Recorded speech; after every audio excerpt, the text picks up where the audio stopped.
Bismillahirrahmanirrahim. Assalamualaikum warahmatullahi wabarakatuh. Waalaikumsalam warahmatullahi wabarakatuh. Ya Allah Subhanahu wa taala. Alhamdulillahirabbil alamin wa bihi nasta'in ala umuri wassalatu wassalamu ala asyrofil anbiya'i wal mursalin wa ala alihi washabbihi ajma'in. Hadirin alim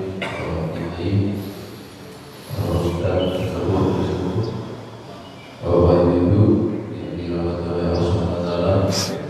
Syukur alhamdulillah pagi hari ini kita masih diberi kekuatan oleh Allah, umat Islam iman, dan diberi kesempatan untuk mengaji bersama, mengikuti kajian ahad pagi yang insya Allah nanti sangat bermanfaat untuk kita semua.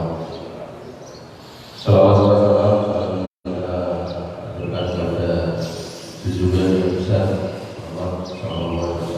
Allahumma shalli alaihi.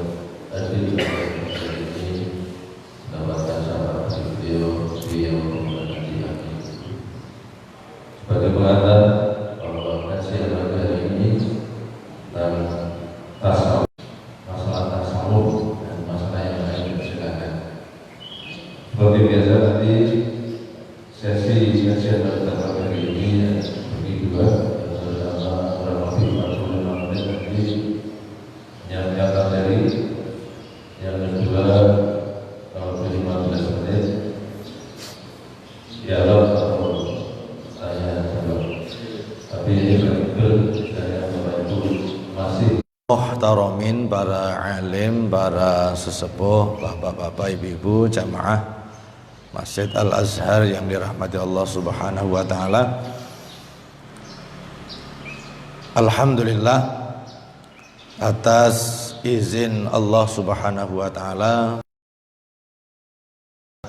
bersilaturahmi dalam keadaan sehat wal afiyah untuk bersama-sama meningkatkan iman dan takwa kita kepada Allah Subhanahu wa taala melalui usaha kita meningkatkan pemahaman dan penghayatan kita terhadap ajaran-ajaran agama kita, khususnya yang berkaitan dengan bagaimana kita sama kita sanjungkan ke pangkuan junjungan kita Nabi Agung Muhammad sallallahu alaihi wasallam yang memberikan resep kesolehan hidup kita melalui mensolehkan hati terlebih dahulu. Hadis yang sangat populer, ala inna fil jasadi mudghah idza saluhat saluhal jasadu kulluh wa idza fasadat fasadal jasadu kulluh ala wa hiya al qalbu. Ingatlah bahwa di dalam tubuh kita ini Rasulullah mula-mula merefer kepada jasmani kita, dimensi fisik kita. Ala inna fil jasadi mudghah, di dalam tubuh kita ini, tubuh jasmani kita, fisik kita itu ada segumpal darah. Idza saluhat, kalau segumpal darah ini baik, ini kan merujuknya ke jantung, ya, karena bersifat fisik. Fasadal jasadu kulluh, kalau segumpal darah itu rusak, maka rusaklah seluruh organ tubuh kita. Wa idza saluhat saluhal jasadu kulluh, dan apabila segumpal darah itu baik, maka baiklah seluruh tubuh kita. Masih fisik rujukannya, tetapi kemudian di ujung hadis ini Rasulullah mengatakan ala wahiyya al qalbu, ingatlah bahwa segumpal darah yang aku maksud itu adalah al qalbu. Rasulullah beralih dari merujuk jasmani kita menuju kepada bagian dari kedirian kita yang bersifat rohani, namanya qalbu. Jadi kolbu itu tidak sama dengan jantung. Nah, apa rahasianya? Yang pertama tentu secara fisik. Kalau kita ingin merujuk kolbu kita, ya bisa melewati organ tubuh yang namanya jantung. Meskipun yang kita maksud itu kolbu yang bersifat rohani ya, tidak tampak, tetapi secara fisik kita mulai rujukannya lewat hati, lewat jantung. Makanya kalau ada orang sakit hatinya, bukan sakit liver loh, sakit karena misalnya merasa dizalimi orang, tentu yang dipegang apa? Jantungnya, bukan kepala, karena kepala secara fisik menunjuk ke akal kita. Apalagi bahunya. Kalau orang megang bahu pasti pegel-pegel. Nah, itu yang pertama. Yang kedua, kenapa Rasulullah beralih dari yang tadinya merefer bagian jasmani kita, lalu di ujung sabdanya beliau merujuk ke dimensi rohania. Dua-duanya saling dimulai dari mensolehkan kolbu yang bersifat rohania, maka akhlak kita insya Allah akan menjadi soleh, dan kemudian berdampak kepada solehnya, bagusnya organ-organ tubuh kita. Karena itu orang berbuat baik itu betul-betul berbanding lurus bagi kesehatan tubuh. Nah, itu kata kaifa yarhalu ilallah wa huwa mukabbalun bisyahawati am kaifa yatma'u ay yadkhula hadratallah wa huwa lam yatatahhar min janabati ghaflati am kaifa yarju ay yafhama taqa'iqal asrari wa huwa lam yatub min hafawat. Apa itu? Muntabiah itu kalau bahasa Jawanya ngeplek. Ngeplek niku nempel tapi yang sudah susah dihilangkan. Ya, napa niku? Ngeplek ya. Ngeplek. Nempel yang banget yang lalu sulit dihilangkan. Sudah nempel betul. Fi mir'atih, di cermin hati. Ada yang mengatakan hati itu ada bagian yang merupakan cermin. Ada juga yang mentamsilkan ya hati itu ibarat cermin. Entah hati itu kita ibaratkan sebagai cermin, atau ada bagian di dalam hati kita yang diibaratkan sebagai cermin. Kalau cermin hati kita itu tertempeli, tadi nempel yang banget namanya ngeplek tadi, sedikit demi sedikit oleh segala sesuatu selain Allah, maka hati itu tidak mungkin bisa bersinar. Jangankan bersinar, sebagaimana fungsi cermin yang kita gunakan untuk ngaca, panjenengan luar biasa ganteng, luar biasa cantik, kalau lalu bercermin di kaca yang sudah rusak, kira-kira apa yang terjadi?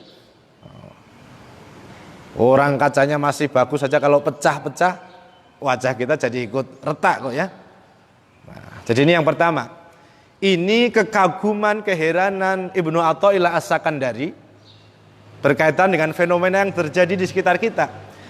Bagaimana mungkin kita akan berharap hati kita cerah, hati kita bersinar, hati kita terang, hati kita bisa berfungsi dengan baik kalau kita masih membiarkan flek-flek alam semesta ini, segala sesuatu selain Allah nempel di hati kita. Ya nggak mungkin, karena dua hal ini saling bertentangan. Seperti bertentangannya malam dan siang. Ya kalau datang malam pasti siang pergi. Kalau siang datang pasti malam pergi. Kalau di cermin hati kita ada flek, ada potret alam semesta yang nempel, maka kecil harapan kita, bahkan jangan berharap kita akan memiliki hati yang cerah. Nah, bagaimana itu bisa terjadi? Ya ketika Allah nitipi kita, amanah harta benda misalnya. lalu menjadi milik, karena secara lahiriah ya milik kita.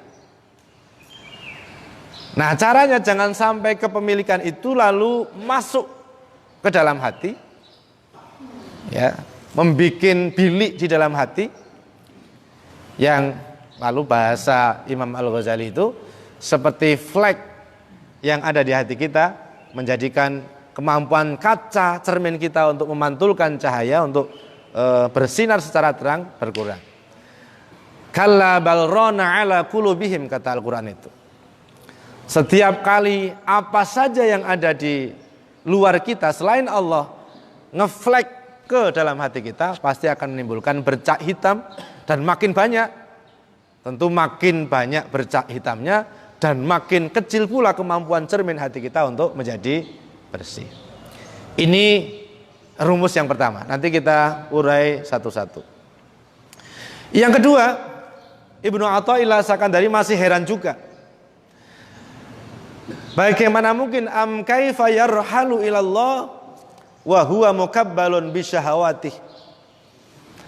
Bagaimana kita akan berrihlah, berjalan menuju Allah, mendekat kepada Allah, kalau wa huwa mukabbalun bisyahawatih, kalau kita ini terikat oleh syahwat kita. Nah, orang mau jalan kok diikat, ya paling banter jalan di tempat, itu masih untung jalan di tempat. Kalau tidak beruntung malah ketarik, makin mundur langkah kita. Wa huwa mukabbalun bisyahawatih.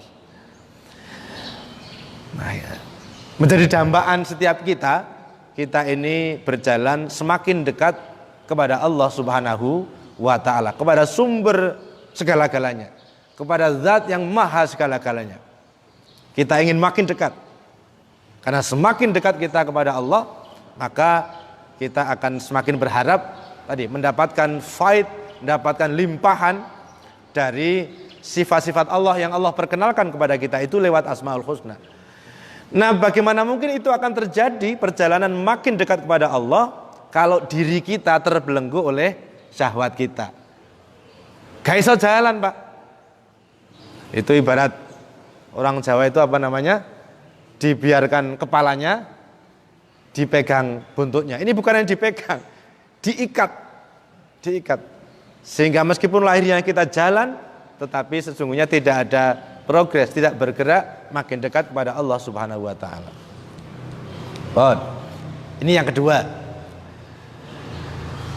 Lalu keheranan lagi yang ketiga, atau kontradiksi yang ketiga yang dikeluhkan oleh Ibnu Athaillah Sakandari, am kaifa yatma'u ayyadkhula hadratallah. Bagaimana mungkin seseorang tomak itu kepengin banget, bahasa Inggrisnya kemecer. Lepas kemecer nggih. Esok-esok mambu kopi mesti kemecer nggih. Am kaifa yatma, bagaimana orang bisa kemecer, ingin sekali. Ini sing rodok dahsyat itu bahasanya, bagaimana orang bisa berambisi ayyadkhula hadratallah, untuk bersimpuh di hadapan Allah, masuk di, kalau kita gunakan tamsil fisik, masuk ke area terdekat dengan Allah, hadratallah, bersimpuh di hadapan Allah. Kita gunakan bahasa bersimpuh di hadapan Allah. Bagaimana orang bisa bersimpuh di hadapan Allah? Wa huwa lam yatatahhar min janabati ghaflatih. Kalau dia tidak mensucikan diri dari janabah. Janabah napa niku? Janabah napa jinabah? Dari janabah, hadas besar, tapi bukan hadas besar secara fikih seperti yang kita kenal itu, tapi hadas besar ghaflatih, lalai, lupa dari Allah Subhanahu wa ta'ala. Jadi dibasuh dulu, disucikan dulu ghaflahnya. Nah, lalu yang terakhir, yang keempat, ini puncaknya, am kaifa yarju, atau bagaimana mungkin seseorang, bagaimana mungkin kita berharap ayyafhama daqaiqal asrari, mampu memahami makna terdalam, makna yang paling dalam, makna yang paling hakiki dari segala sesuatu di sekitar kita itu. Wa huwa lam yatub min hafwatih, padahal dia belum bertaubat dari hafawati ay akhtaih, dari kesalahan-kesalahan.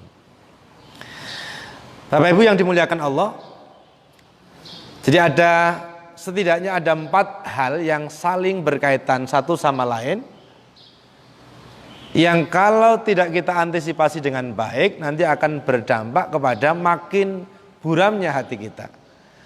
Nah, makin buram hati kita, makin buta hati kita, maka kemampuan kita untuk memahami makna-makna terdalam di balik peristiwa yang ada di sekitar kita, yang makna terdalam itu bagian dari hikmah yang Allah turunkan kepada kita.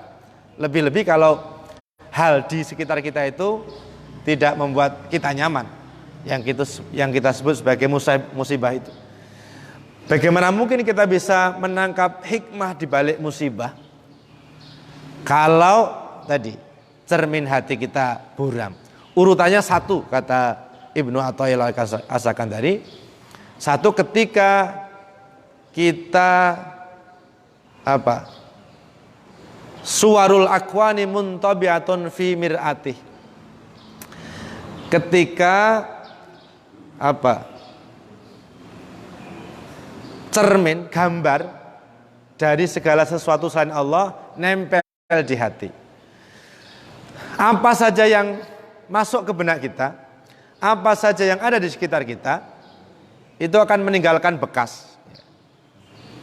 Jadi persepsi tentang hal-hal di luar kita akan masuk ke dalam hati.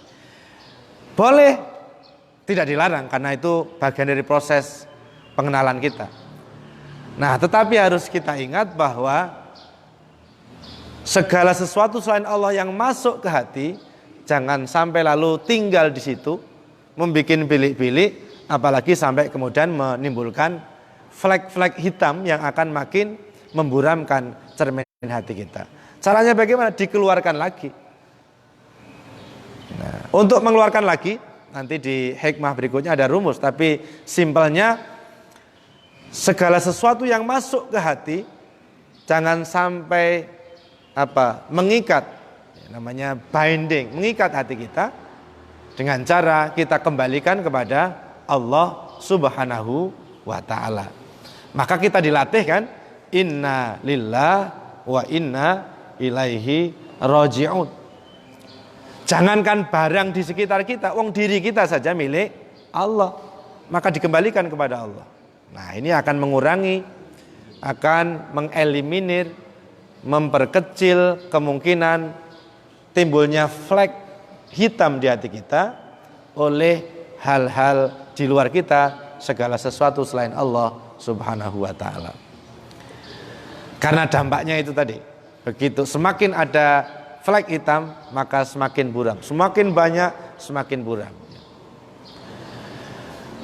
Jadi kita lakukan dengan cara mengembalikan segala hal yang Allah titipkan kepada kita, itu kita kembalikan kepada Allah Subhanahu wa ta'ala.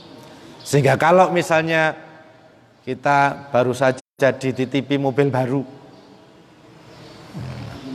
ini kalau masih awal itu namanya juga masih baru ya, mungkin malam pertama itu sarenya saja susah kan, keluar ngintip ya, nanti begitu dibawa keluar, saking hati-hatinya itu jangan sampai nyenggol, wah dilalai kok ya kesenggol becak, niku kira-kira yang bilang sakit napa orangnya napa mobilnya.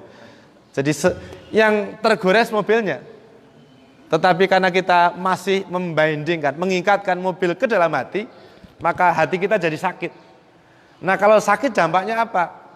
Minimal itu, mohon maaf, marah sama becak yang nyenggol. Mungkin bagi sebagian orang bukan hanya marah, bisa berhenti turun. Wah, ini marah yang lalu ditindaklanjuti dengan aktivitas tertentu. Wah, bisa membahayakan itu. Nah, itu dampak dari terikatnya hal-hal di luar kita selain Allah Subhanahu wa taala ke dalam hati kita. Wah, apa saja itu? Ya suami, ya istri, ya anak-anak, ya keluarga, ya harta, ya jabatan.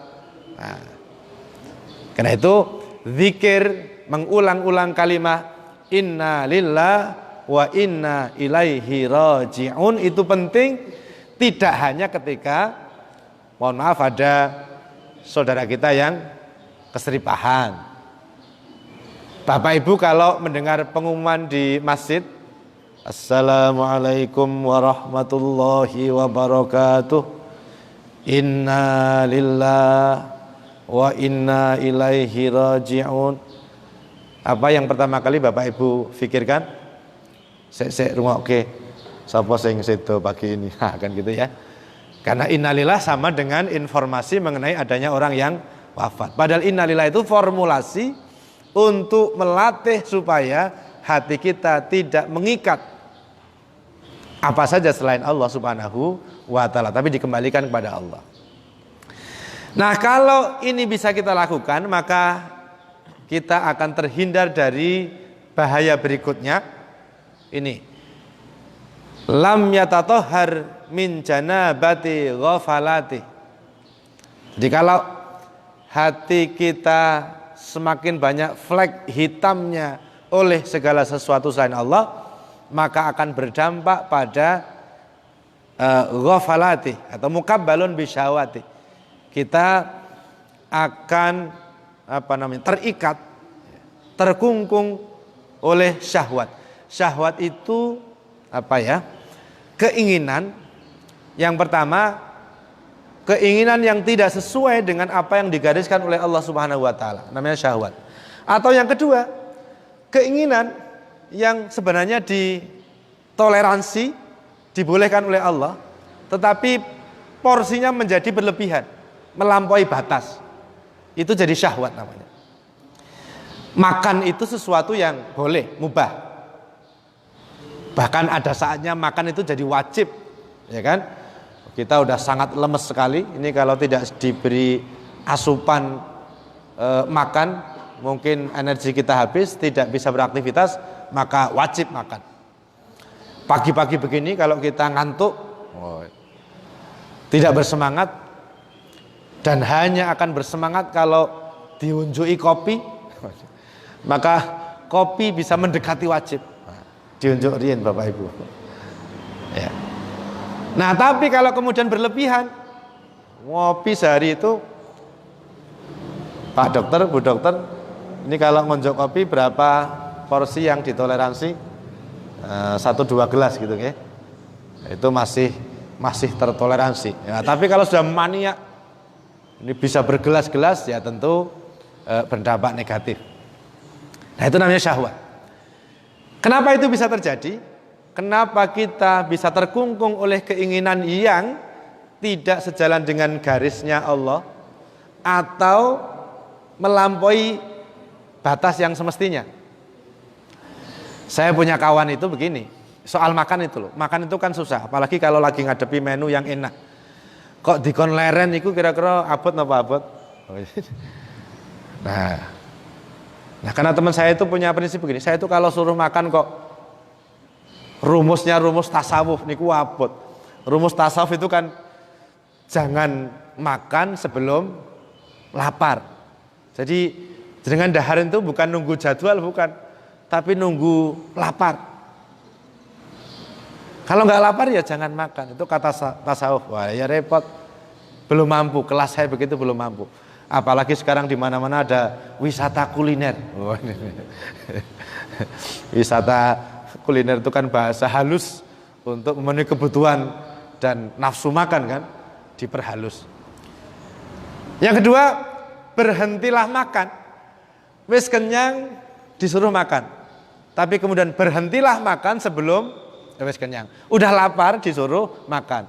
Tapi begitu sudah makan, berhentilah sebelum kenyang. Lah, wabot banget to niku. Wong kita itu habis puasa, kemudian berbuka, itu sebenarnya kemampuan perut kita untuk menampung apa saja yang masuk kan terbatas, kudune sidik-sidik. Tapi karena kita belum bisa nahan, wah itu masuk semua. Akhirnya kan minimal dalam waktu dekat ini perut kita akan jadi kekenyangan. Apa istilahnya? Bahasa Jerman apa? Kemlekeren ya. Jadi mau aktivitas susah. Itu kita. Nah kata teman saya tadi, lah karena saya itu nggak bisa mengikuti pola makan seperti itu ya, saya paksa dengan berpuasa. Puasa Senin, puasa Kamis atau nek iso Daud sehari puasa, sehari enggak. Ya supaya itu tadi makan aja yang kenyang. Tapi kemudian ada hari di mana kita benar-benar tidak makan. Nah, sehingga otomatis kita akan dipaksa untuk proporsional tubuh kita terisi oleh asupan-asupan makanan atau minuman. Karena ada minimal kan itu ya, Senin, Kamis, itu berarti berapa persen Pak dari hari kita? 1 minggu 7 hari. Kalau kita puasai, kalau kita puasa Senin dan Kamis itu baru kurang 2 per 7 itu berapa? Berapa persen kira-kira? Kalau kemudian ditambah menjadi puasa Daud, sehari puasa, sehari enggak, tapi dengan ngerekso Senin Kamisnya, nanti kita akan ketemu lagi puasa hari Sabtu.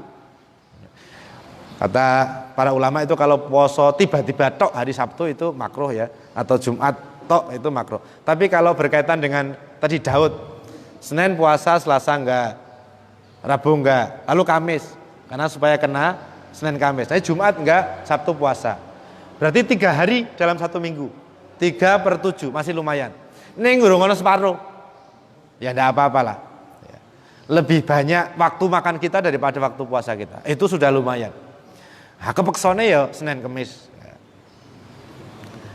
Jadi itu puasa itu juga bisa menjadi mekanisme, menjadi cara untuk tadi unbinding, melepas ikatan-ikatan hal-hal selain Allah ke dalam hati kita. Jadi hati kita itu akan nyedot Pak, kalau tidak dilatih, tidak dipuasai, tidak dizikiri, akan nyedot apa saja selain Allah. Nah caranya supaya terlepas ya, unbinding lewat tadi banyak zikir, banyak puasa. Kemudian yang berikutnya, nah kalau hati kita terkungkung oleh dominasi syahwat kita, maka kita akan terbawa ke efek negatif berikutnya. Ayyadkhula hadrat Allah. Kita tidak bisa bersimpuh di hadapan Allah. Maksudnya apa? Ya ketika zikir, ya ketika sholat, ya ketika beribadah, ketika beramal, ketika beraktivitas, ini taste-nya itu tidak dalam. Rasanya itu tidak sampai ke dasar hati kita. Yang diistilahkan oleh Ibnu Athaillah itu karena ada janabah ghaflah. Jadi ibarat orang mau beribadah tanpa bersuci, ya enggak sah. Ya. Ibarat panjenengan mau ngecas HP itu enggak dicolok ya enggak ngisi. Atau nyolok tapi ada yang kendu misalnya. Wadah ditinggal berjam-jam, dikira ngisi HP kita, ternyata enggak, ya enggak terisi. Wa huwa lam yatatahhar min janabati ghafalati. Dan yang terakhir, kalau tadi dimulai dari mengikatkan citra atau gambar segala sesuatu selain Allah dalam hati kita, akan menimbulkan dampak negatif berikutnya, yaitu kita dikungkung, didominasi oleh nafsu, oleh syahwat kita. Kalau ini juga tidak segera kita antisipasi, maka kita akan terjerumus ke dampak berikutnya yang juga tidak kalah bahayanya, yakni ghaflah, lalai dari Allah Subhanahu wa taala. Nah, kalau sudah lalai dari Allah, ya aktivitas kita menjadi tidak terkontrol. Kata-kata kita menjadi tidak terkontrol. Ibadah-ibadah kita menjadi tidak terkontrol. Nah, kalau ini tidak kita antisipasi, ini akan timbul, akan terjerumus ke dampak negatif yang paling besar, itu ketidakmampuan memahami hikmah, memahami makna di balik peristiwa yang kita alami. Bapak Ibu yang dimuliakan oleh Allah, salah satu sumber ketidakbahagiaan kita semua kan ingin bahagia, nggih. Salah satu sumber ketidakbahagiaan kita itu adalah ketika kita belum diberi kemampuan memahami hikmah di balik peristiwa yang terjadi pada kita. Wah, sedihnya luar biasa itu. Tapi ketika Allah membukakan kemampuan kita untuk memahami hikmah, lalu kita jadi bahagia, bahkan mungkin malah bersyukur. Jadi lahiriahnya musibah, tapi orang bisa bersyukur. Kenapa? Karena hatinya diberi kemampuan oleh Allah untuk bisa menangkap makna terdalam. Makna terdalam itu hikmah, atau bahasa tasawufnya sir. Sir itu kalau dalam kehidupan kita diartikan rahasia. Yang dimaksud rahasia itu bukan sesuatu yang tidak boleh diomong-omongkan, bukan. Maksudnya yaitu makna terdalam, makna yang tidak bisa kita tangkap seketika kita berinteraksi dengan peristiwa. Mohon maaf kalau kita jatuh lalu kaki kita terkilir, ya physically persepsi pertama yang kita tangkap itu yaitu musibah. Inna lillahi wa inna ilaihi rajiun. Lalu kalau kakinya sakit, kira-kira mengaduh nopo bersyukur? Ya respon pertama mesti mengadu kan. Nah, tetapi kemudian ada proses di mana Allah membukakan hati kita untuk membaca hikmah. Kakinya sakit. Nah, lalu padahal di hari itu ada jadwal rombongan misalnya rekreasi. Nah, kalau dengan rombongan rekreasi kemana Bapak Ibu? Nah, karena habis jatuh lalu kakinya terkilir, tidak jadi ikut. Sedih lagi, ya Allah. Wes sangu udah disiapkan, ya toh. Semua aktivitas sudah dirancang.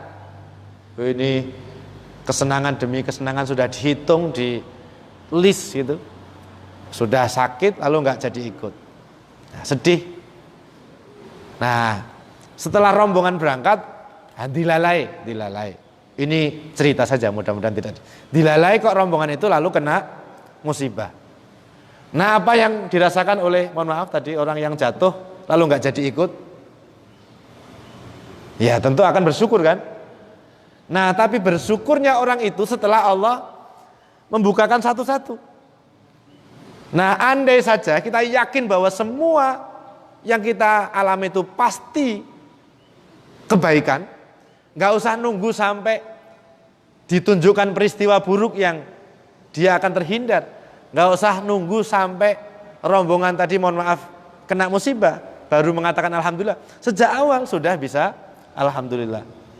Maka latihan kita Bapak Ibu, ketika dapat musibah selain innalillah juga alhamdulillah. Itu loh rumus kecil yang sering saya sampaikan itu. Saya tadi malam itu lewat di Eka Karya, sebelahnya itu kalau masuk ke selatan ada toko apa Bapak Ibu? Toko apa? Kijing ya, kijing. Nah, kijing. Ini patok, mohon maaf, patok orang meninggal itu loh. Lalu saya refleks ngomong, iya ya. Ini kalau para penjual kijing itu berdoa sama Allah, ya Allah, lancarkan rizki hamba. Lalu Allah ngabulkan doa orang itu, kira-kira apa yang terjadi? Ya kan? Yang terjadi banyak orang yang meninggal. Orang lakunya kijing itu ya, masa ada orang, saya tak nyicil beli kijing, wah nggak berani. Jangankan nyicil beli kijing itu, beli apa namanya, ngapling calon, mohon maaf, calon makam, rumah masa depan itu loh, tipe 21, itu aja mikir-mikir. Paling-paling dibalik dengan menghibur begini, Mas sampean pesen sik wae. Biasanya pesen sik ki malah suwe. Dikira malaikat Israel goleke sing ngurung pesen kira-kira. Itu kan promosinya ya mereka yang menjual jasa makam. Sekarang makam mulai banyak yang elit, Pak, yang di perbukitan sana ya. Jadi itu.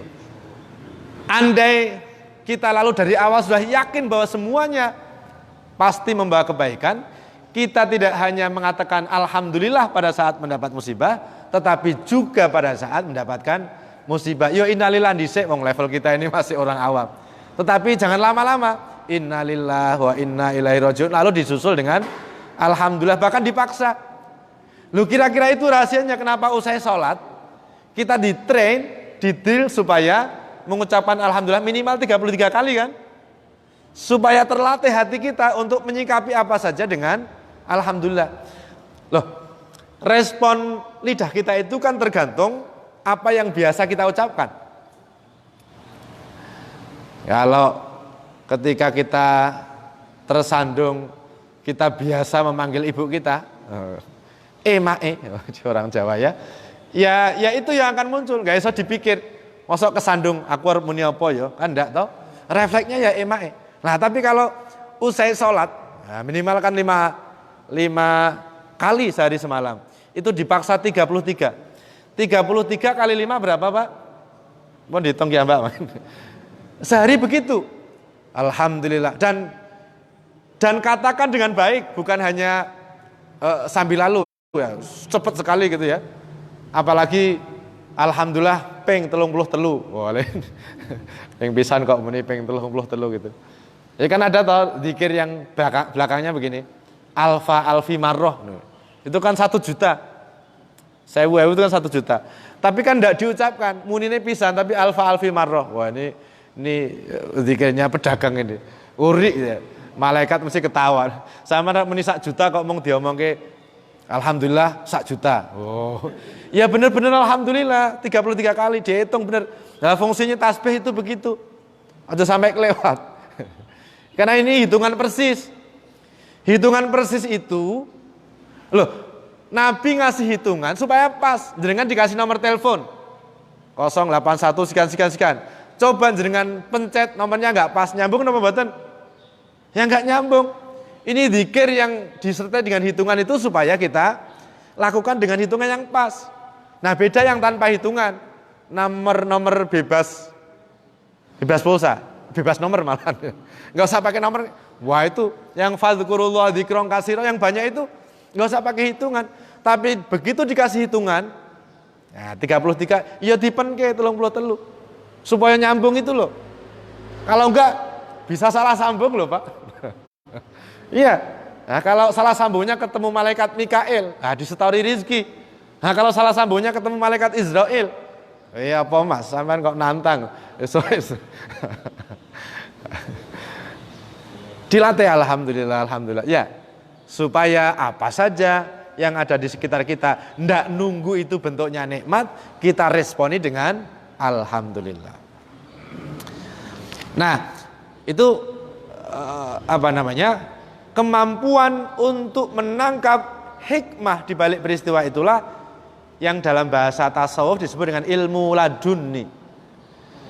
Ilmu bukan pengetahuan, bukan teori-teori yang dirumuskan oleh para ilmuwan, itu bukan. Tetapi kemampuan memahami hikmah di balik setiap peristiwa yang kita alami. Maka di dalam Al-Qur'an, a'udzubillahi minasyaitonirrajim, wattaqullaha wa yu'allimukumullah. Dan bertakwalah kepada Allah. Jadi kalau bahasa tema kita takwa ini, jadi kemampuan menghilangkan bercak-bercak atau flek segala sesuatu selain Allah di hati kita. Kalau bisa begitu, wa yu'allimukumullah. Allah akan ngajari. Allah akan ngasih ilmu. Ilmu apa? Ya tadi ilmu kemampuan memahami hikmah. Lah kemampuan memahami hikmah yang paling puncak adalah ketika hikmah itu kita sambungkan kepada Allah. Oh, sudah kersane Gusti Allah, saya manut karena Allah lebih paham. apa yang terbaik untuk hamba. Nah, manut diberi porsi untuk kita renungkan dengan otak rasional kita, tapi kuncinya taat, manut. Sama dengan sahabat Umar itu, ketika mau mencium Hajar Aswad, itu kan ngomong begini, wahai Hajar Aswad, Hajar, kalau saya tidak menyaksikan Rasulullah mencium sampeyan, akan diberi ilmu oleh Allah. Wattaqullaha wa yu'allimukumullah. Nah, kemudian Nabi juga mengatakan begini, man amila bima lam ya'lam, siapa yang mau mempraktekkan ilmu yang belum dia ketahui. Loh, kok aneh ya? Mengamalkan bima ya'lam, mohon maaf. Man amila bima ya'lam, barang siapa mau mempraktekkan ilmu yang sudah dia ketahui. Nah, sekecil apapun pengetahuan itu, ya, ada dampak keilmuan yang jauh lebih besar. Warrasahullahu ilma malam ya'lam.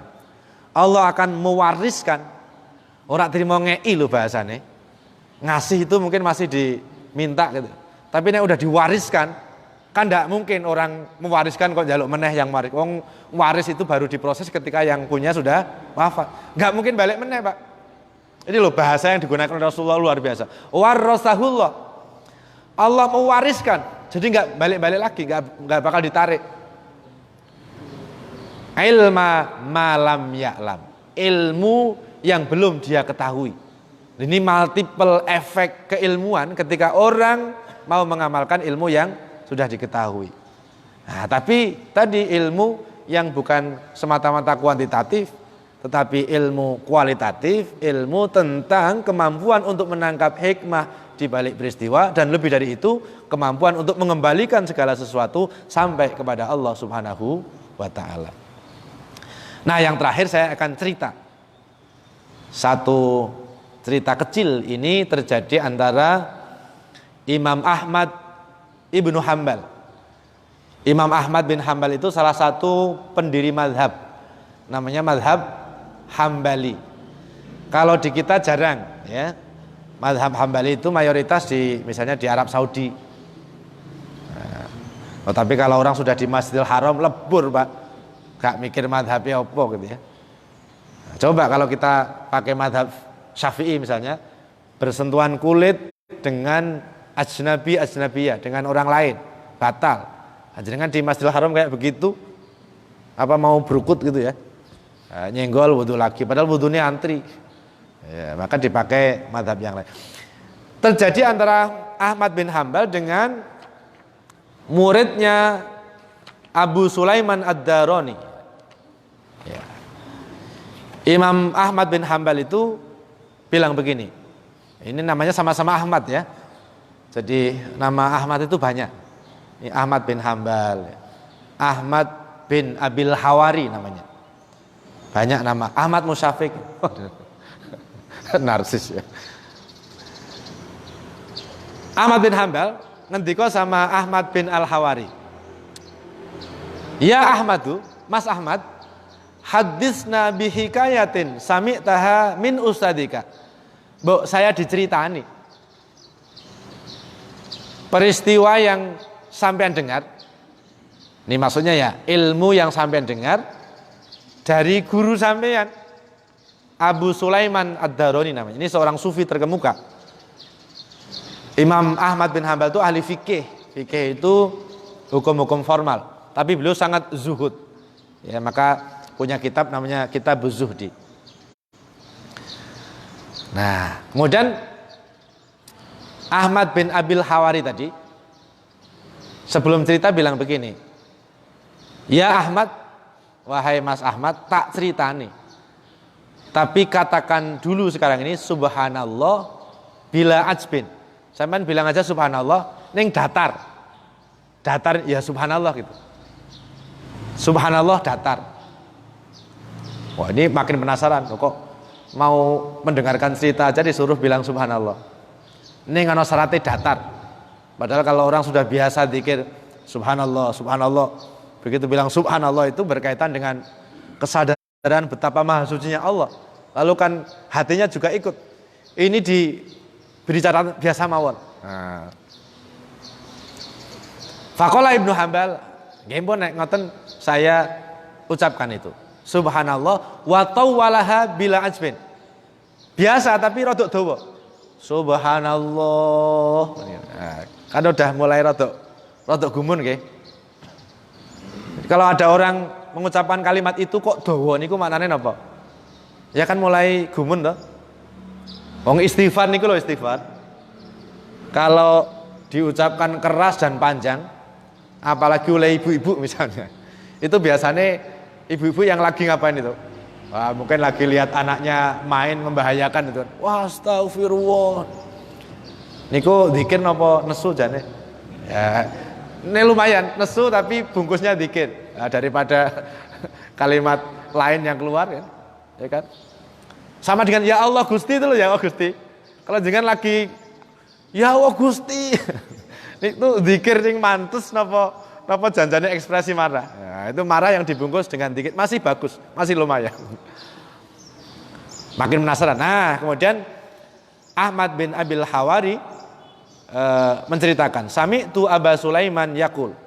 Saya mendengar guru saya Abu Sulaiman Ad-Darani ngendika, idza aqadatin nufusu ala tarkil asam. Kalau nafsu kita ini bertekad bulat meninggalkan dosa, setiap kali bertekad bulat meninggalkan dosa, kan kita harus jujur Bapak Ibu, antara nafsu dan kalbu kita ini kan saling berebut. Yang nafsu ini pengen berbuat tidak baik, ya kan? Yang kalbu, yang satunya lagi ingin berbuat baik. Ini gontok-gontokan, saling tukaran. Nah, kalau kemudian kita bisa ngikat satu keinginan berbuat buruk, wah, kata beliau jalat fil malakuti, maka nafsu ini akan membumbung tinggi naik. Naik ini bahasa fisik, tapi hakikatnya wallahu alam, okay? Jangan terus dilihat di sana. Emangnya malakut itu di sana ya. Naik ke dimensi yang makin metafisik. Fil malakuti, naik di kerajaan langit, di kerajaan Allah. Ya. Bukan kerajaan di atas awan, bukan ya. Itu kan sinetron ya. Wa adas ila dzalikal abdi, lalu dia kembali ke pemiliknya, ke orang yang nafsunya tadi mampu mengikat keinginan untuk berbuat buruk. Kembali dengan apa? Bitoroifil hikmati, dengan membawa apa? Hikmah yang sangat indah, dengan membawa kemampuan menangkap makna di balik peristiwa yang sangat luar biasa. Nah, berarti rumusnya apa Bapak Ibu? Makin ada apa proses upaya kita menghentikan laju keinginan nafsu kita. Pengen buruk, didengarkan dulu, ikat, udah nggak jadi. Pengen buruk, udah ikat, nggak jadi. Itu dampaknya adalah apa? Munculnya tadi hikmah, munculnya kemampuan yang tadi ilmu kata Nabi itu, ilma malam ya'lam. Kemampuan untuk memahami makna di balik setiap peristiwa. Min ghairi ayyu addiya ilaiha alimun ilman. Yang tidak mampu diterima, ditangkap ilmu hikmah itu oleh orang-orang yang berilmu sekalipun. Orang berilmu yang tidak disertai dengan tadi proses upaya mujahadah untuk mengikat setiap jenis keinginan buruk yang muncul di benak hati kita. Nah, karena itu bukan mematikan nafsu, nafsu itu akan selalu ada. Tapi setiap muncul diikat, ditaleni, ben gak situ. Dan satu nggak jadi menimbulkan kemampuan menangkap hikmah. Dua terus itu makin dalam. Apa lalu selesai? Ya enggak. Yang namanya nafsu masih akan terus ada. Dia akan berkembang sesuai dengan perkembangan spiritual orang. Ya makin sama dengan setan itu. Nah, setan yang goda kita orang awam ya beda dengan setan yang goda orang-orang soleh kan. Makin tinggi derajat orang, makin tinggi level setan yang didelegasikan oleh iblis. Iblis ini kan koordinatornya ya. Wah, ini akan dikirimkan. Oh itu level rohaninya sudah sangat tinggi. Kasih yang jenderal berbintang. Ya, supaya nanti tidak keok. Begitu seterusnya. Jadi kesimpulannya Bapak Ibu sekalian, kita semua ingin menjadi hamba-hamba Allah yang soleh. Loh, hamba-hamba Allah yang soleh itu, mari kita perhatikan. Setiap kali kita membaca tasyahud akhir, itu kan ada at-tahiyyatul mubarakatus salawatut thayyibatu lillah.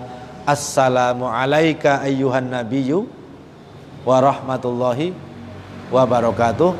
Assalamu alayna wa ala ibadillahi sholihin. Dapat kiriman salam, dapat kiriman energi damai dari setiap orang yang melakukan sholat. Nah kalau kita masuk ke min ibadis sholihin itu. Nah caranya dengan mensolehkan hati kita. Prosesnya tadi, mari kita mulai pelan-pelan, jangan ikatkan apapun selain Allah ke dalam hati kita. Nah supaya tidak terikat ke dalam hati kita isi dengan zikrullah. Nyun sewu, kalau hati itu ibarat gelas. Ini kalau tadinya gelas isinya kopi hitam, yang hitam-hitam itu tadi flek-flek segala sesuatu selain Allah. Yang zikrullah kita ibaratkan air putih. Kopi yang tadinya memenuhi gelas, begitu kita ganti, kita kasih tuangi air putih, pelan-pelan sampai tumpah, pelan-pelan sampai tumpah. Lama-lama yang terjadi apa? Yang sisa adalah air putihnya ini. Nah begitu pula kolbu kita, karena kolbu kita tidak bisa menampung dua hal yang kontradiktif tadi. Tidak bisa nampung Allah dan segala sesuatu selain Allah, tidak bisa. Jadi dia harus milih salah satu, bergeser. Nah makin banyak zikrullah, makin banyak ingat Allah, maka apa tadi, hal-hal selain Allah, flek-flek hitam selain Allah akan makin bergeser. Nah mudah-mudahan dengan begitu, ini kolbu kita menjadi semakin baik. Tanda kolbu yang baik itu, kata para ahli tasawuf, satu, ada rasa ringan ketika berbuat baik. Ngelakoni apik kok enteng, itu tanda hati kita baik. Makin ringan kita melakukan kebaikan, berarti makin baik, makin jernih, makin cerah hati kita. Nah kalau hati kita jernih, itu memantulkan segala sesuatu di sekitar kita, Pak. Oh, jangankan yang tampak, yang difikir orang kadang-kadang bisa tercermin. Kita jajaran orang itu, Allah yang ngasih tahu loh, bukan kita lalu tukang bedek, bukan. Dari Allah ada aja muncul dalam benak kita. Oh dia kok pengen ngomong gini. Ya maka mungkin kita bisa ngomong lebih dulu sebelum dia minta. Ada orang datang ke kita, dilalai kok punya hajat, ingin hutang. Ini kalau hatinya peka, itu namanya peka ya, istilah kita, peka. Peka ya, jangan ditunggu sampai orang itu ngomong panjang. Ada orang ngomong, datang kok ngomongnya muter panjang, mungkin lagi ada masalah. Mbok kita mendahului, ngapunten menapa badhe ngersakaken bantuan. Oh lah kon jenengan kok ngertos? Nggih, kinten-kinten. Alhamdulillah kok kula dereng matur kok jenengan pun matur yen. Ning ngapunten dereng saged, walah padha wae. Tewas wae seneng. Itu dampak dari hati yang baik Bapak Ibu. Dan sekarang banyak kan lembaga-lembaga pelatihan untuk membeningkan hati. Sebenarnya bukan untuk membeningkan tadi, untuk mencerahkan hati. Dan cara mencerahkan hati yang paling efektif adalah dengan zikrullah. Dulu di awal silaturahmi kita sudah kita sampaikan level-level zikir. Nah insya Allah nanti di lain kesempatan hikmah berikutnya tadi bagaimana cara kita menjadikan segala sesuatu selain Allah tadi tidak binding, tidak ngikat, tidak nempel. Tapi secara umum ya mari kita perbanyak zikir kita tingkatkan kualitas ibadah kita, hikmah yang kemarin kita sampaikan, ibadah-ibadah mahdhah kita, ibadah ghairu mahdhah kita, aktivitas kita dari bangun tidur sampai tidur lagi itu kita isi dengan kualitas zikrullah. Makanya anak-anak kita kan dilatih itu bangun tidur doa, keluar rumah doa, mau makan doa, selesai makan doa, nambah lagi doa ya. Doanya nambah makan apa Pak? Kalau dereng ento. Begitu kurang lebihnya, mohon maaf. Nah, masih mau lewat sak jam ya. Monggo kalau ada yang ingin disampaikan.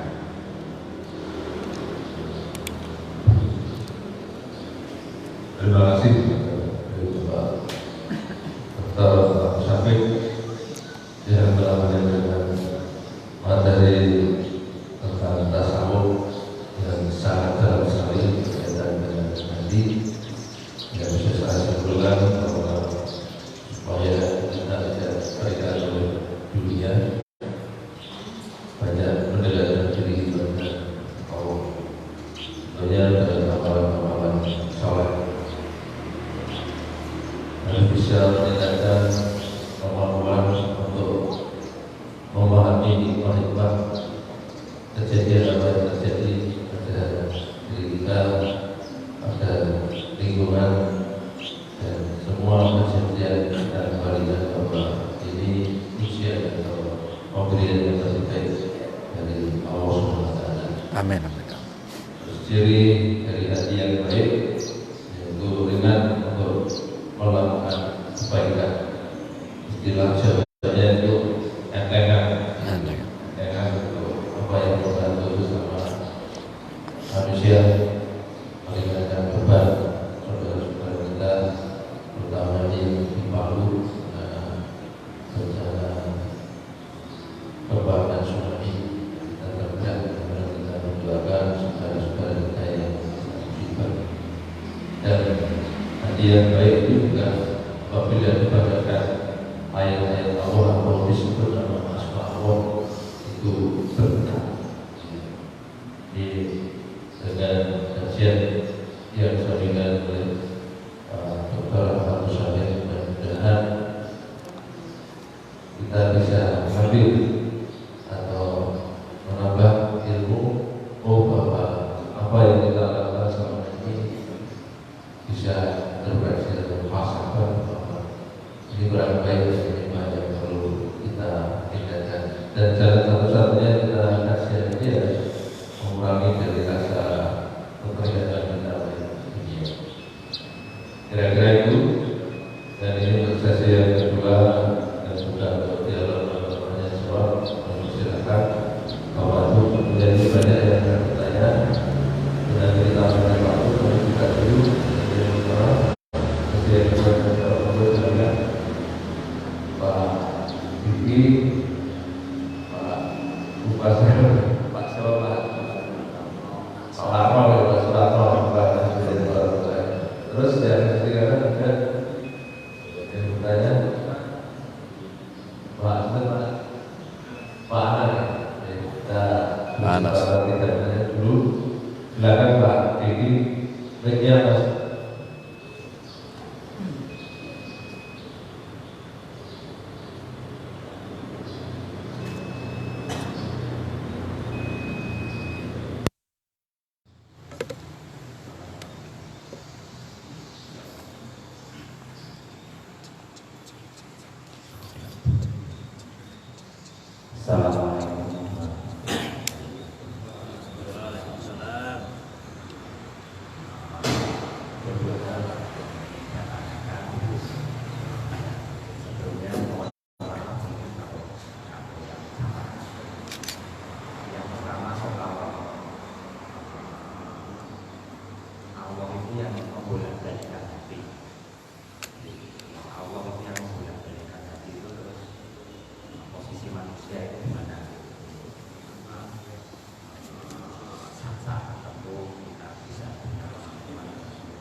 Yang kedua,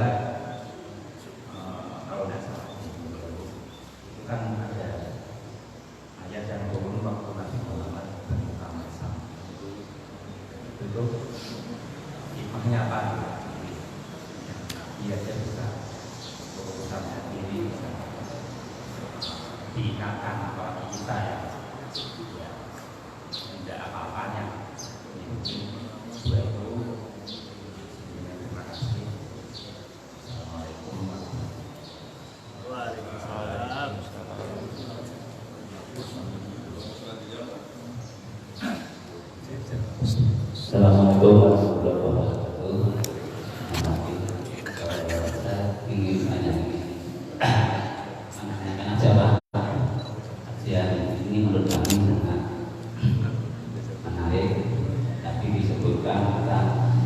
tingkat keimanan kita itu kepada Allah bisa membekas atau melek. Pertanyaan kami, bagaimana cara-cara kita agar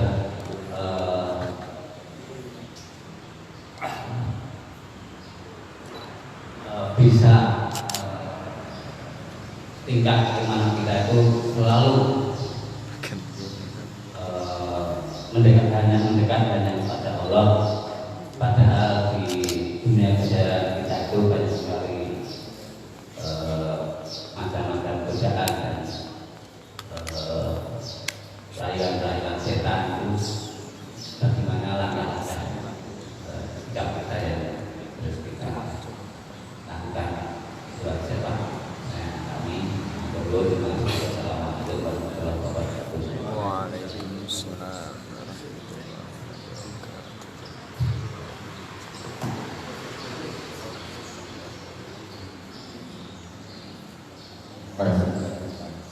Assalamualaikum warahmatullahi wabarakatuh. Tadi saya sudah menangkap kajian tentang tasawuf itu. Dalam perasaan saya ini yang namanya tasawuf itu sudah seakan orang-orang itu tidak memikirkan masalah dunia. Itu kalau sering yang saya baca itu. Terus kemudian di dalam bahasa yang disampaikan Bapak tadi sudah mulai mengiring ke arah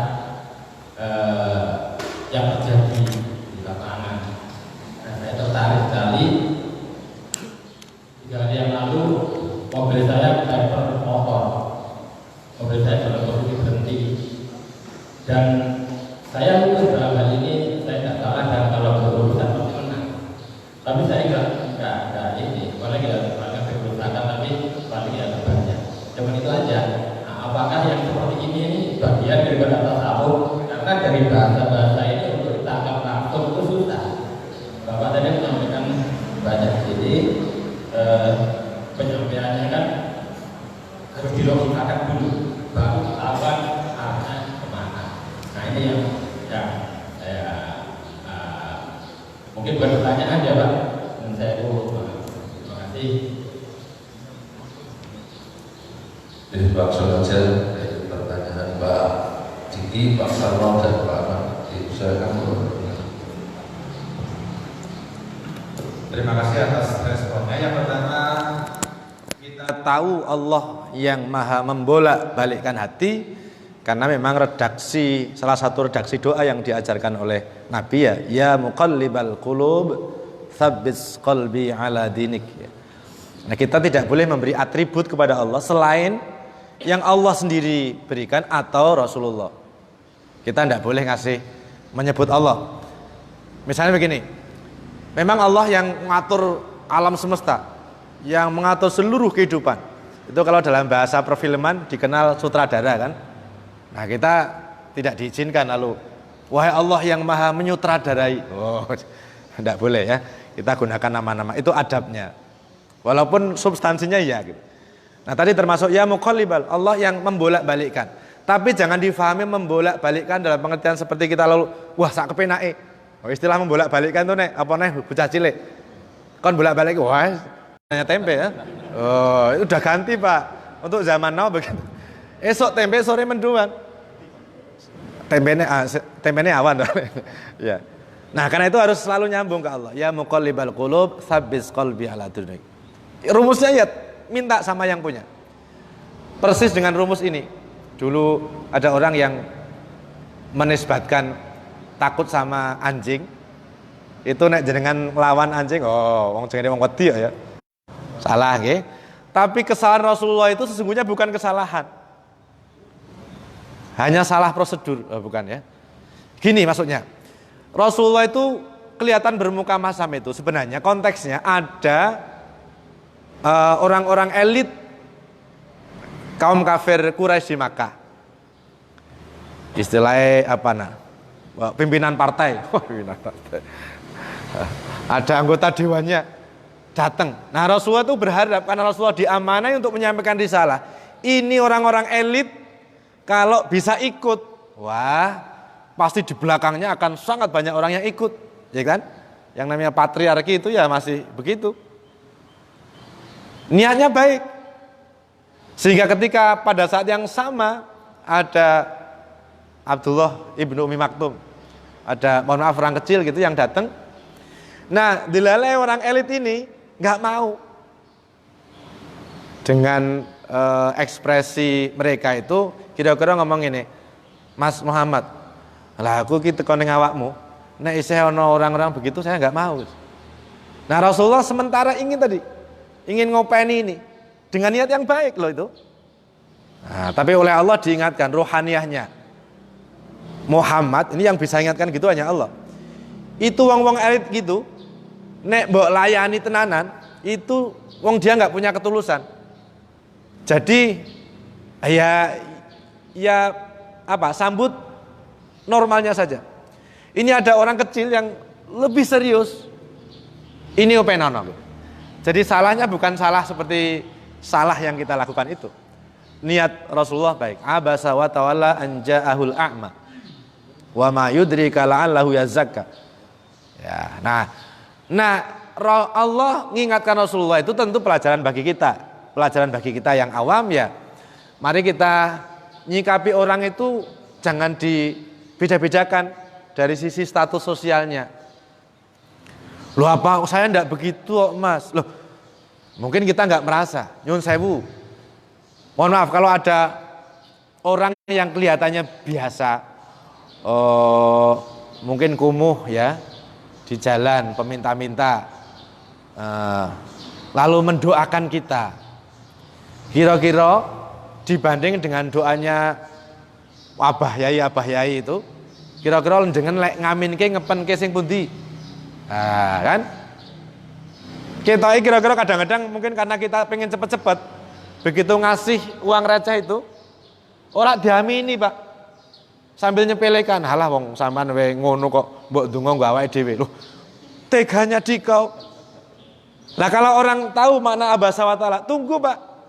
Diaminkan betul. Karena li'annana la nadri, kita enggak tahu lewat mulut siapa Allah ngabulkan doa kita. Malah nek perlu diamini betul, terus doakan terus. Selain dia seneng, mungkin dia akan mikir, loh ternyata ono sing ngamini tenan toh. Biasanya tak dongake langsung do mlayu, urung rampung dongaku wis bablas. Ini kok tenanan, serius Pak. Loh doanya orang miskin itu mandi. Apa meneh doanya orang kaya kan? Sing serius gitu loh. Karena di situ ada kekhusyuan. Nah itu tanpa sadar Bapak Ibu kita itu udah beda-bedakan. Sing jenenge donga mandi miliknya ustadz, miliknya kiai. Nek dongane wong biasa gak patek mandi, salah Pak. Nabi ngajari itu. Ngoten nggih? Jadi kira-kira simpelnya begitu. Masih sangat panjang. Jadi kalau ngelihat orang, marilah kita lihat itu sebagai hamba Allah Subhanahu wa ta'ala. Loh kok kebetulan dilalai levelnya di bawah kita. Kita mikir begini, ya Allah kok dia masih kuat. Kira-kira kalau saya yang dibegitukan oleh Allah belum tentu kuat. Wong lagi dicoba aja udah molet-molet toh nggih. Nah, dia itu Masya Allah untuk makan sehari-hari aja susah. Lama-lama kok tambah emosi begitu. Jadi melihat orang sama dari sisi kemanusiaannya, sama-sama makhluk Allah. Kemudian berikutnya, bagaimana selalu ingat Allah? Ya diperbarui terus Pak, karena kita masih punya nafsu. Tak kasih cerita. Suatu malam ada namanya Handolah. Niki jame mon nglewati pripun? Sithik nggih, tambah sithik nggih. Enten sing sulak rekreasi napa senam? Nah, saged misalnya kepeksa nggih. Ada sahabat yang namanya Handolah malam-malam keluar. Mungkin terbangun jam 2 gitu ya. Lalu mikir begini. Mikir-mikir, nah ini saya ini mungkin dia habis qiyamul lail, habis tahajud. Saya ini kalau bersama Rasulullah niku rasanya seperti bisa ngelihat surga, bisa ngelihat neraka. Itu bersemangat untuk melakukan kebaikan, bersemangat untuk menjauhi keburukan. Nah tapi nek balik ngene iki, mau bar tahajud, bar ndonga kok yo ora nyambung-nyambung gitu. Lah tak selang berapa lama sahabat Abu Bakar keluar. Loh, Mas Abu jenengan yo bangun toh? Iya. Lah enten napa? Niki kula nembe mikir ngeten-ngeten. Loh, kok sama dengan yang kita pikirkan, yang saya pikirkan? Itu tadi, kalau lagi deket sama Rasulullah, rasane iso weruh swarga, weruh neraka. Wah, berarti masalah kita sama. Nek ngono besok kita laporkan ke Rasulullah. Loh, itu nikmatnya sahabat ya. Punya masalah langsung datang ke Rasulullah. Dilaporkan. Apa jawab Nabi? Jawab Nabi, loh ya nek sampean iso ingat Allah terus atau dalam situasi seperti ketika berada dekat dengan saya terus, lah itu wis malaikat. Artinya makhluk yang tidak dikasih nafsu, dan itu nggak mungkin. Lah niku napa? Sekelas sahabat Abu Bakar, sekelas sahabat Handul aja begitu, apa meneh kita ini. Ya memang nggak ada rumus sekali jadi enggak. Yang ada itu ini seperti per itu loh, makin ke atas. Berubah-ubah tapi makin meninggi gitu ya. Spiral, bukan viral loh nggih. Muter tapi aja mung manggon, muter tapi makin tinggi. Kita tetap Yazid wa Yanqus. Tapi Yazid wa Yanqusnya hari ini harus lebih tinggi daripada Yazid wa Yanqus kemarin. Mboten Yazid wa Yanqus tambah medun. Wah, itu berkurang. Jadi tidak ada yang namanya orang selesai jadi terus wape. Setiap saat yang namanya gangguan itu tadi, esok tempe, sore menduan. Ini karena hati kita begitu, masih ada nafsu. Maka terus nyambung sama Allah. Yang terakhir,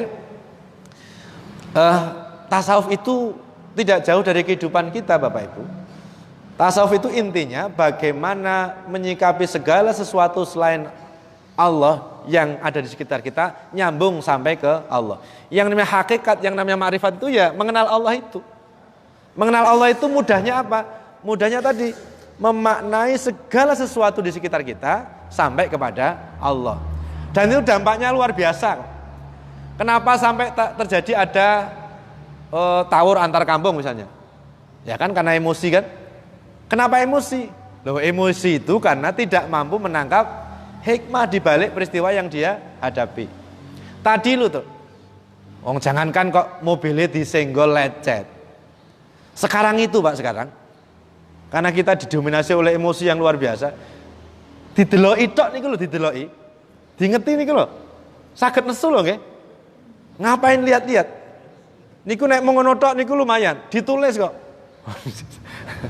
Bukan hanya begitu, bukan hanya ngapain lihat-lihat. Marah diparani. Loh Yan, tempo hari ada orang memukuli orang gara-gara ngeti tok lho. Makanya sakniki niku nek ngeti wong hati-hati. Nek perlu matur amit-amit kalau ngeti nggih. Lha padahal maksudnya kita itu kan baik. Nyapa, ya kan, ramah. Tapi belum tentu orang dingeti itu lalu seneng. Ya kan? Lah ngeti ini lagi piye wong lagi. Orang lagi jengkel dingeti kan dianggap menghina gitu. Nah, itu kenapa? Karena tidak mampu. Jadi salah satu rumus menurut saya, salah satu rumus hidup yang baik adalah ketika kita mampu menangkap peristiwa apa saja yang ada di sekitar kita, khususnya yang kita sebut sebagai musibah itu. Lah nek nikmat wis mesti kan. Wis nikmat itu ya sudah alhamdulillah. Lah kula sing gumun niku ana alhamdulillah niku intonasine ngeten.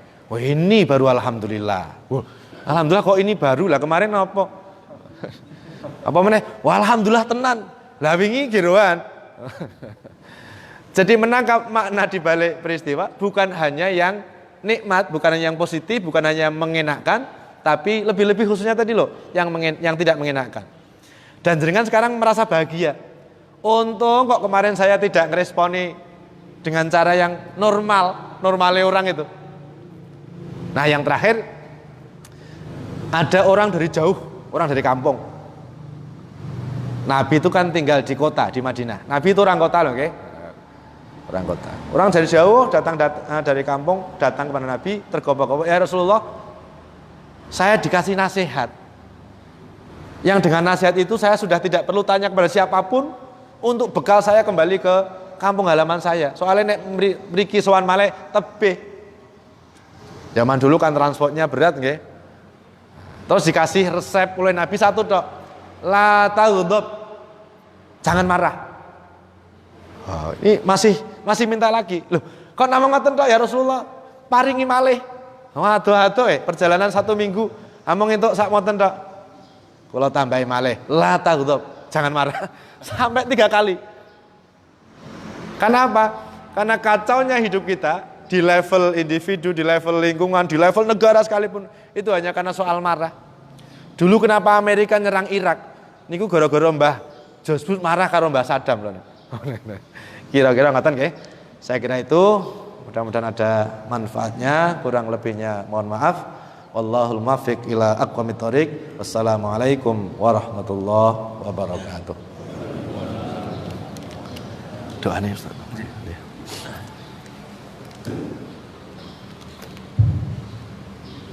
Demikianlah kajian pagi yang sangat menarik dan sangat dalam sekali informasinya. Tentunya Bapak Ibu ada yang memperhatikan karena terbatasnya waktu, ada mungkin jemaah kita yang ada acara, kita akhiri dulu sebelum kita tutup dan berdoa doa. Ada informasi yang bisa kami sampaikan bahwa kami atas nama takmir mengucapkan terima kasih pada yang pertama Bapak Haji yang menjadi wakil, yang kedua Bapak Junafro, yang ketiga Bapak Hasan, dan yang terakhir Bapak Haji Kasbani yang pagi hari ini telah memberikan infak berupa takjil. Mudah-mudahan infak Bapak-bapak semua diterima dan dilipat dalam pahala Allah Subhanahu wa taala. Dan untuk selanjutnya sebelum kita tutup mohon maaf kepada Bapak Ustaz Haji Maria.